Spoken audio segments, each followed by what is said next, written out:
ओम शांति। आदि रत्न। इस पुस्तक में आज हम पढ़ेंगे आदि रत्न दादी गंगे जी अपने लौकिक और अलौकिक जीवन की कहानी इस प्रकार सुनाती है। तो चलिए आज हम इसे पढ़ते हैं। आपका अलौकिक नाम आत्म इंदिरा दादी था। यज्ञ स्थापना के समय जब आप ज्ञान में आई तो बहुत कड़े बंधनों का सामना किया। लौकिक वालों ने आपको तालों में बंद रखा, लेकिन एक प्रभु प्रीत में सब बंधनों को काटकर आप यज्ञ में समर्पित हो गई। सेवाओं के प्रारंभ में सन 1952 में आप और दादी मनोहरेंद्रा दोनों ने ही विशेष गंगा और यमुना नदी के तट पर बैठकर सेवाएं की। आपका निश्चय, त्याग और समर्पण भावना अद्भुत थी। आपका रूहानियत संपन्न चेहरा अनेक आत्माओं में रूहानियत का बीज अंकुरित करता था। आप में प्रवचन देने की बहुत अच्छी कला थी। बाबा आपको पतित पावनी हर गंगे कहकर पुकारते थे। आपने उत्तर प्रदेश जोन की संचालिका के रूप में कानपुर में रहकर अपनी सेवाएं दी। आप धार्मिक प्रभाग की अध्यक्षा भी रही। 8 अक्टूबर 2004 में आप अव्यक्त वतनवासी बनी। गंगे दादी जी ने एक बार अपना अनुभव इस प्रकार सुनाया था। मेरा जन्म सन 1926 में हैदराबाद सिंध के एक संपन्न धार्मिक परिवार में हुआ।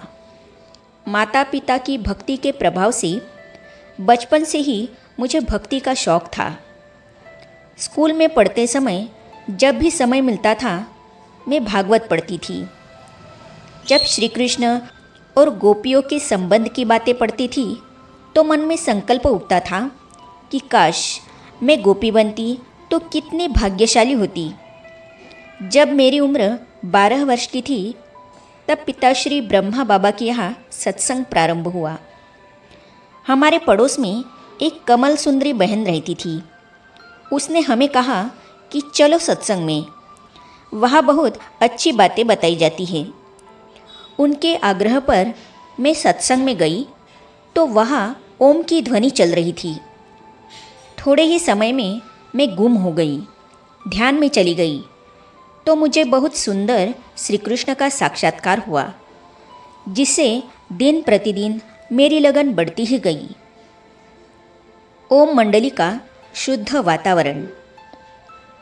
ओम मंडली में जाने से मेरी खुशी दिनों दिन बढ़ती ही जाती थी। वहाँ का वातावरण ही ऐसा शुद्ध होता था कि आत्मा को शांति का अनुभव होता था। अंतरात्मा में ऐसा महसूस होता था कि जन्म जन्मांतर की प्यास बुझ रही है।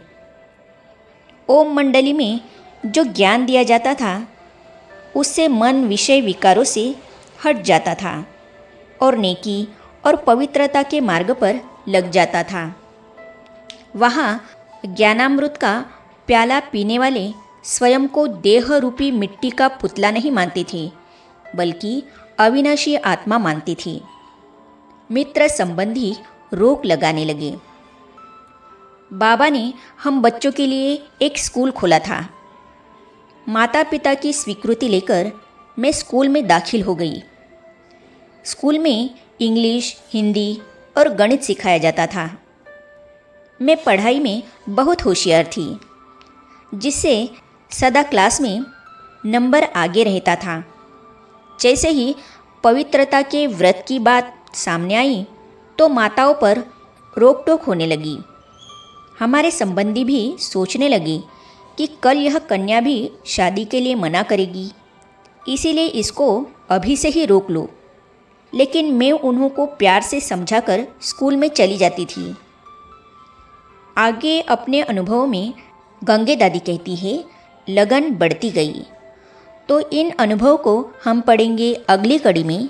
तो ये जानने और पढ़ने के लिए इस चैनल को सब्सक्राइब करने के साथ ही साइड में जो बेल आइकॉन है उसे भी क्लिक कीजिए, ताकि आने वाली सभी वीडियो और अब तक की सारी वीडियो आप तक पहुंचती रहेगी। ओम शांति।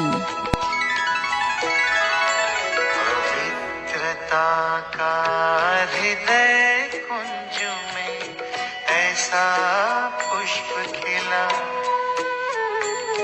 जिसकी सुगंध से जीवन में सुख ही सुख मिला। पवित्रता का हृदय कुंज में ऐसा पुष्प खिला, जिसकी सुगंध से जीवन